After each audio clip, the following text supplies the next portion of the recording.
2023 இந்தியாவின் பெரும் பணக்காரர்கள் பட்டியலை ஃபோர்ப்ஸ் நிறுவனம் வெளியிட்டுள்ளது. இதுகுறித்து விரிவாக பார்க்கலாம் இந்த செய்தி தொகுப்பில்.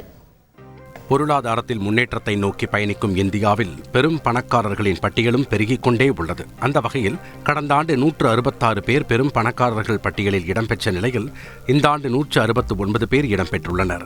பணக்காரர் பட்டியல் என்றாலே பலருக்கு நினைவுக்கு வரும் 66 வயதான முகேஷ் அம்பானி இந்த முறையும் 7,65,348 கோடி சொத்து மதிப்புடன் முதலிடத்தை பிடித்துள்ளார். இவரை தொடர்ந்து 61 வயதான கௌதம் அதானி 5,65,000 கோடி சொத்து மதிப்புடன் 2ஆம் இடத்தில் இருந்தாலும் அவரது சொத்துக்கள் சரிவை சந்தித்து வருவதாக ஃபோர்ப்ஸ் நிறுவனம் தெரிவித்துள்ளது. இதற்கு அடுத்தபடியாக HCL நிறுவன தலைவரும் தமிழருமான சிவ் நாடார் 2,43,746 கோடி சொத்து மதிப்புடன் 3ஆவது இடத்தை பிடித்துள்ளார்.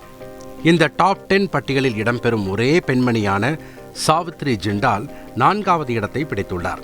இந்தியாவின் முக்கிய எஃகு உற்பத்தியாளர்களில் ஒருவரான ஜிண்டால் குடும்பத்தைச் சேர்ந்த இவருக்கு 1,99,656 கோடி சொத்து உள்ளது. 1,91,337 கோடி சொத்து மதிப்புடன் டிமார்ட் நிறுவனர் ரதாகிஷன் தமனி 5ஆம் இடம் பிடித்துள்ளார்.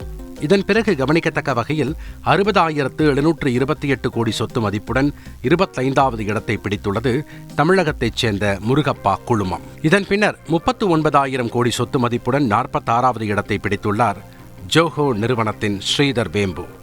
மேலும் 23,000 கோடிக்கு மேல் சொத்து மதிப்புடன் 82ஆவது இடத்தில் உள்ளார் தயாரிப்பாளர் கலாநிதி மாறன். மேலும் தென்னிந்தியாவில் இவரது தயாரிப்பில் வெளியான ஜெயிலர் திரைப்படம் அதிக வசூலை குவித்தது குறித்தும் ஃபோர்ப்ஸ் நிறுவனம் குறிப்பிட்டிருந்தது. இதன் பிறகு 20,464 கோடி சொத்து மதிப்புடன் 95ஆவது இடத்தில் டிவிஎஸ் குழுமத்தின் வேணு ஸ்ரீனிவாசன் உள்ளார். இதன் பிறகு ஹட்சன் நிறுவனத்தின் சந்திரமோகன் 19,466 கோடி சொத்து மதிப்புடன் 99ஆவது இடத்தில் உள்ளார். அதேபோல் 19,133 கோடி சொத்து மதிப்புடன் கோவையைச் சேர்ந்த KPR மில்லின் நிறுவனர் KP ராமசாமி 100ஆவது இடத்தை பிடித்துள்ளார். செய்திகளை உடனுக்குடன் தெரிந்து கொள்ள உடனே சப்ஸ்கிரைப் பண்ணுங்க.